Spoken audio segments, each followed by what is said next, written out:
ஜூலை மாதம் பூக்கும் கொன்றை பூக்கள் போல சேரி கொண்ட பெண்ணின் அங்கம் தோற்றம் காட்டுதே.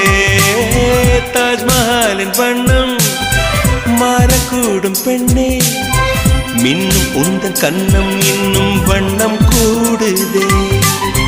நிறமுள்ள மலர்கள் சோலைக்கு பெருமை, நீயுள்ள ஊரில் வசிப்பது பெருமை.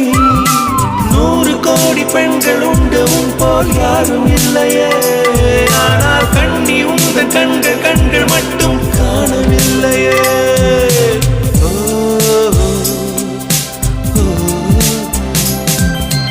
20 கோடி நிலவுகள் கூடி பெண்மையானதோ, என் எதிரே வந்து புன்னகை